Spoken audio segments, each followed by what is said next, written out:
آج ہم مختصر تذکرہ دیکھیں گے ایک ایسی خاتون کا جو نبی صلی اللہ علیہ وسلم سے ملاقات کے لیے آپ کے ہاتھ پر بیعت کرنے کے لیے مدینہ سے روانہ ہوئی 73 مردوں اور ایک اور خاتون کے ہمراہ. تو ام منی کے ساتھ سیدہ ام منی رضی اللہ تعالی عنہا کے ساتھ دوسری خاتون کون سی تھی؟ سیدہ ام عمارہ رضی اللہ تعالی عنہا. ان کی زندگی کا سب سے قیمتی واقعہ ان کی بیعت کا واقعہ ہے. ان کا نام اسما تھا، والد کا نام عمر بن عدی. جلیل القدر صحابی رسول سیدنا معاذ بن جبل رضی اللہ تعالی عنہ ان کے بیٹے ہیں. اور سیدنا معاذ کو آپ جانتے ہیں. سیدنا معاذ کی کوئی خاص بات آپ کو یاد ہے؟ نبی صلی اللہ علیہ وسلم نے ان کے بیٹے سے فرمایا تھا، اے معاذ میں تم سے محبت کرتا ہوں. پھر آپ نے انہیں ان کے کندھے پہ ہاتھ رکھ کے یہ بات ارشاد فرمائی تھی اور آپ نے انہیں نصیحت کی کہ ہر فرض نماز کے بعد یہ دعا کرنی کبھی نہ بھولنا، اللہم اعنی علی ذکرک و شکرک و حسن عبادتک. سیدنا معاذ بن جبل نبی صلی اللہ علیہ وسلم کے ساتھ کس طرح سے اپنی زندگی بتاتے رہے، کیسے مارکوں میں انہوں نے شرکت کی، کیسے نبی صلی اللہ علیہ وسلم نے انہیں یمن کا گورنر بنا کر بھیجا تھا. آپ کے قیمتی صحابی کی تربیت میں ان کی والدہ کا بھی ہاتھ ہے، سیدہ ام منی، جن کی گود میں وہ پروان چڑھے، جس گھر میں انہوں نے آنکھ کھولی، کیسے اپنی ماں کو نبی صلی اللہ علیہ وسلم کی محبت میں انہوں نے تڑپتے دیکھا. سیدہ ام منی کا مکہ میں جانا اس بات کا ثبوت ہے. سیدہ ام منی نے پہلے مرحلے میں ہی سیدنا مصعب بن عمیر رضی اللہ تعالی عنہ کے ہاتھ پر اسلام قبول کیا، جو رسول اللہ کے سفیر بن کر مدینہ میں آئے تھے. وہ موسم حج تھا جب رسول اللہ سے ملاقات کے لیے مدینہ سے ایک وفد روانہ ہوا. اس وفد کے ہمراہ سیدہ ام منی بھی تھیں. ملاقات کا اہتمام سیدنا مصعب بن عمیر نے کیا تھا. اور یہ عجیب اتفاق ہوا کہ جب ام منی اپنے شوہر خدیج بن سلامہ کے ساتھ روانہ ہوئی تو وہ حالت حمل میں تھی. جو رات رسول اللہ صلی اللہ علیہ وسلم کے ساتھ ملاقات کے لیے مقرر کی گئی، اسی رات انہوں نے ایک بیٹے کو جنم دیا. آپ ان کی حب رسول کو دیکھیے، کس حالت میں انہوں نے اتنا طویل سفر اونٹوں پہ کیا ہوگا. کوئی عذر نہیں، ہاں یہ شوق ہے. نبی صلی اللہ علیہ وسلم نے بھی فرمایا وَالشَّوْقُ مَرْكَبِي، شوق میری سواری. ایسی حالت میں عمومی طور پر خواتین سفر سے اجتناب کرتی ہیں، عام سفر سے بھی جو بالکل ہلکا پھلکا. اور ایسی حالت میں عمومی طور پر خواتین آرام کرنا پسند کرتی ہیں. ہم صحابیات رسول کو دیکھتے ہیں کہ وہ اللہ کے رسول کی ملاقات میں، کئی غزوات میں جانے کے لیے، کئی سفر حج میں کس طرح سے اسی حالت میں تشریف لے جاتی ہیں. جیسے سیدہ اسما بنت امیس کے حوالے سے ہم نے دیا، ان کے بیٹے کی ولادت کہاں ہوئی تھی؟ عین مدینہ سے باہر نکلتے ہی جب رسول اللہ صلی اللہ علیہ وسلم ذوالحلیفہ میں پہنچے تو انہوں نے ایک بچے کو اس موقع پر جنم دیا. اور انہیں اس بات کی پریشانی تھی کہ اب حج کے دوران میں اپنے فرائض کیسے ادا کروں گی، اور ان کی زندگی مثال بن گئی. جب کبھی خواتین اس حالت میں حج میں ہوتی ہیں تو ان کے لیے ایک مثال سیدہ اسما بنت امیس کی بھی ہوتی ہے. تو الحمدللہ ہم ان کی زندگیوں کو اسی حوالے سے پڑھ رہے ہیں کہ ان کو اپنے لیے مثال بنا سکیں. اس واقعے کا تذکرہ ابن سعد نے اپنی کتاب طبقات ابن سعد میں کیا کہ نصیبہ بنت کعب المازنیہ یعنی ام عمارہ رضی اللہ تعالی عنہا فرماتی ہیں، عقبہ میں تمام مردوں نے رسول اللہ کے دستے مبارک پر بیعت کر لی. عباس بن عبد المطلب رسول اللہ کا ہاتھ تھامے ہوئے تھے. جب میں اور ام منی باقی رہ گئیں تو میرا شوہر عرفہ بن عمر آگے بڑھا اور اس نے عرض کیا، اللہ کے رسول ہمارے ساتھ 2 عورتیں بھی آئی ہیں جو آپ کے ہاتھ پر بیعت کرنا چاہتی ہیں. رسول اللہ نے فرمایا میں نے انہی شرائط پر ان دونوں کی بیعت قبول کر لی. میں عورتوں سے مصافحہ نہیں کرتا. جب عورتیں شرائط تسلیم کرتے ہوئے اقرار کر لیتی تھی، تب رسول اللہ صلی اللہ علیہ وسلم فرماتے تھے اب جاؤ میں نے تمہاری بیعت قبول کر لی۔ تو ام منی انصار کے وفد کے ساتھ بیعت کے لیے عقبہ پر پہنچی، حالت حمل میں تھی، اور جس رات انصار کی رسول اللہ کے ساتھ ملاقات ہوئی اسی رات ام منی نے بچے کو جنم دیا۔ اتنی تکلیف میں اس موقع پر حاضر ہونا اس بات کی علامت ہے کہ ان کا ایمان بہت پختہ تھا۔ ان کی یہ دلی تمنا تھی کہ موقع ضائع نہ ہو جس میں انصار کے مردوں اور عورتوں نے اللہ کے کلمے کی سربلندی کے لیے رسول اللہ صلی اللہ علیہ وسلم کا بھرپور ساتھ دینا تھا۔ بچے کی پیدائش گھر میں بھی ہونی تھی اور سفر کی حالت میں بھی، لیکن بیعت عقبہ دوبارہ نہیں ہونی تھی۔ جو لوگ وقت کی قدر و قیمت پہچان جاتے ہیں وہ کبھی موقع ضائع نہیں کرتے۔ اللہ سے دعا ہے اللہ تعالی ہم سب لوگوں کو موقع پر اتنی رغبت، اتنا شوق نصیب فرما دے کہ ہم کبھی وقت ضائع نہ کریں۔ سیدہ ام منی اور سیدہ ام عمارہ کا بیعت عقبہ کے موقع پر حاضر ہونا اس بات کی طرف اشارہ کرتا ہے کہ انصار کی خواتین بھی ان دونوں کے نقش قدم پر چلتی ہوئی اللہ کے دین کی نشر و اشاعت کے لیے اپنا بھرپور کردار ادا کریں۔ رسول اللہ صلی اللہ علیہ وسلم کے چچا عباس بن عبد المطلب جو بھی مسلمان نہیں ہوئے تھے، وہ بیعت کے موقع پر اس لیے حاضر تھے کہ اپنے عزیز ترین بھتیجے کے لیے حوصلے کا باعث بنے، ان کے حق میں اعتماد کی فضا پیدا کر سکیں۔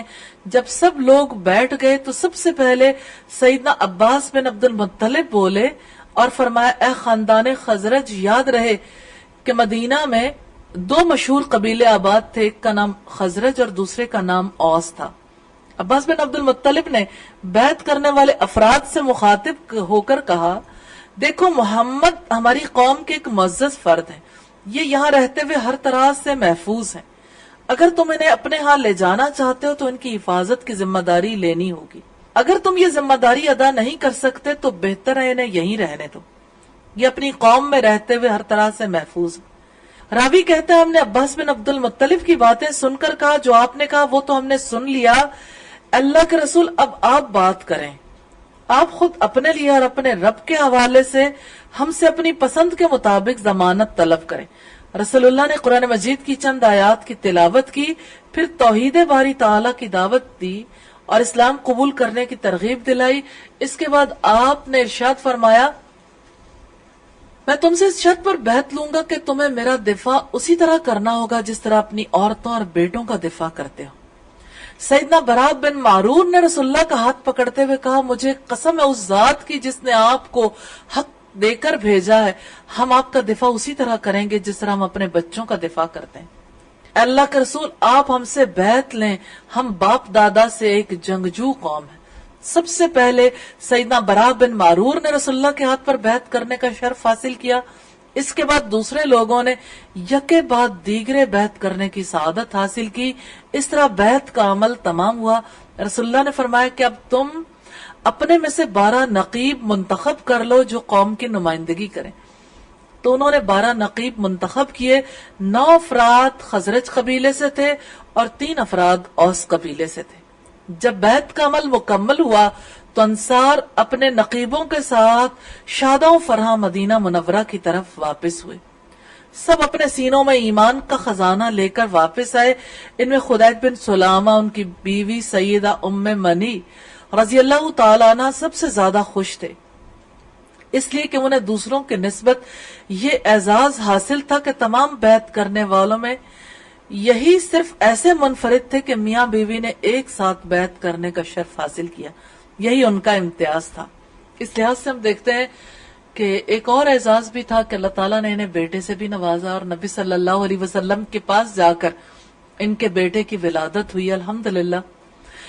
ایک خاص بات جو ہم نے ان واقعات میں دیکھی سیدنا عباس کے حوالے سے کہ وہ اس موقع پر مسلمان نہیں ہوئے تھے، جبکہ دوسری روایات بتاتی ہیں کہ انہوں نے اپنے اسلام کو چھپا رکھا تھا اور جس وقت وہ بیعت عقبہ ثانیہ کے موقع پر بھی پہنچے تھے اس وقت وہ مسلمان تھے۔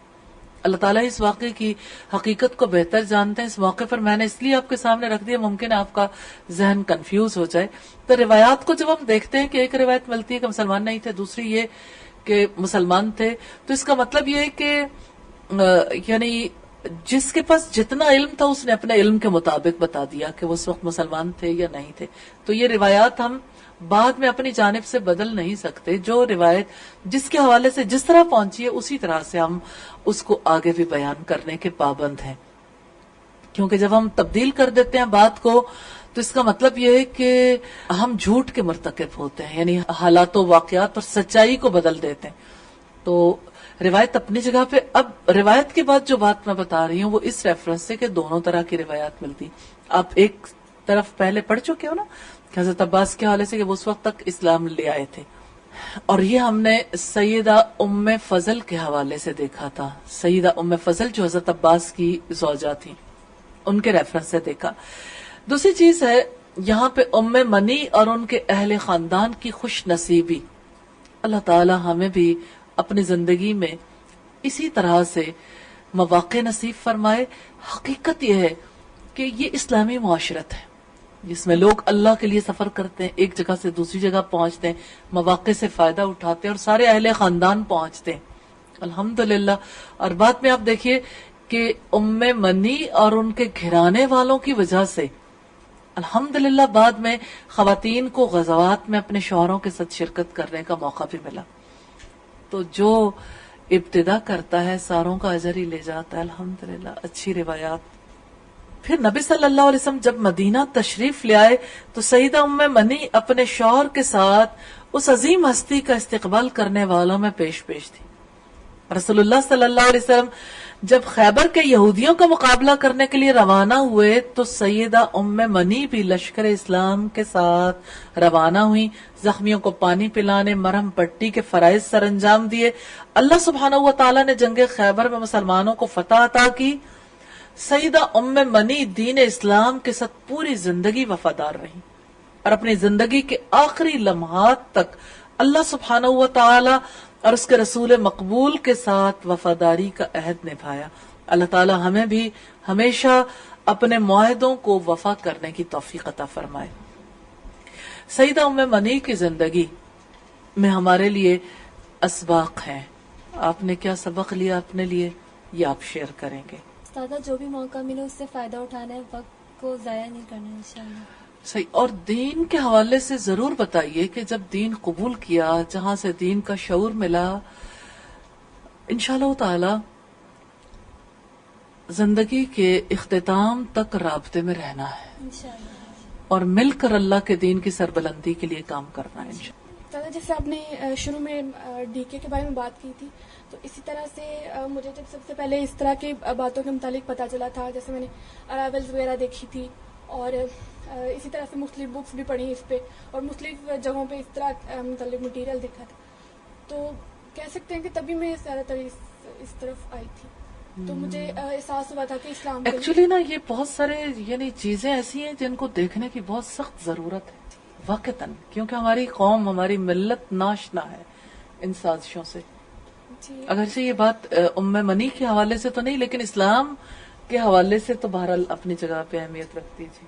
استاد تو مجھے اندازہ ہوا تھا کہ مسلمانوں کو کس کس فیلڈ میں کہاں کہاں میں کام کرنا چاہیے. جیسے شیطان ہمارا سب سے بڑا دشمن ہے، تو ایک تو وہ دل پہ وار کرتا ہے، اسی طرح سے اس نے جو دنیا میں جال پہ لا رکھا ہے تو وہ جو ہمیں قید کر لیتا ہے. تو اگر ہمیں اس کے جال کا پتہ نہیں ہوگا کہ کہاں کہاں اس نے جال پھیلایا تو ہم آسانی سے قید ہو جائیں گے.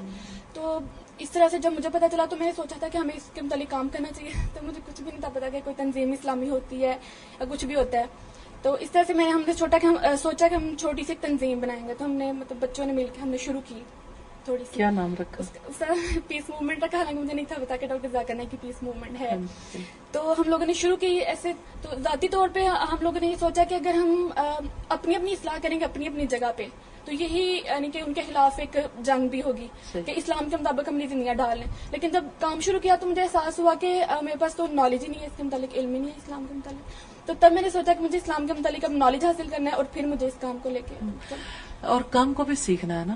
جی، کام کو سیکھے بغیر اور مربوط ہوئے بغیر جذب باہم جو نہیں محفل انجم بھی نہیں. آپس میں جب جڑ کے کام نہیں کرتے تو محفل انجم بھی نہیں. یعنی یہ آپس کا تعلق اور ایک ہو کے کام کرنا بہت زیادہ ضروری ہے. جی سر, تو میں یہی سوچا تب جب میں نے دیکھا کہ الحمدللہ مختلف لوگ کام کر رہے ہیں اس کے لیے, تو پھر میں نے سوچا کہ ان کے ساتھ مل کے انشاءاللہ تعالیٰ کام کرنا ہے. اور اس طرح میں کہہ رہی تھی کہ میرے پاس الحمدللہ اس کے متعلق نالج ہے, تو مطلب دینا چاہتی ہوں. صحیح, اس کے بارے میں بات کرنی چاہیے. اور کوئی موقع ہوگا نا, ابھی جیسے آج کل زیادہ تیزی سے پڑھ رہے ہیں تو ڈسٹارشن اکر ہو جائے گی جی زیادہ بات چیت سے, تو کوئی تھوڑا سے دن گزر جائیں گے تو انشاءاللہ پھر کسی فرصت کے وقت میں. البتہ جیسے مجھے ایسا فیل نہیں ہوتا کہ آپ لوگوں کے پاس اتنا فرصت ہوتی ہوگی, یا ہوتی ہے آج کل نہیں ہوتی نا الحمدللہ, تو سکون زیادہ نہیں ہے. سبحانک اللہم و بحمدک نشہد ان لا الہ الا انت نستغفرک.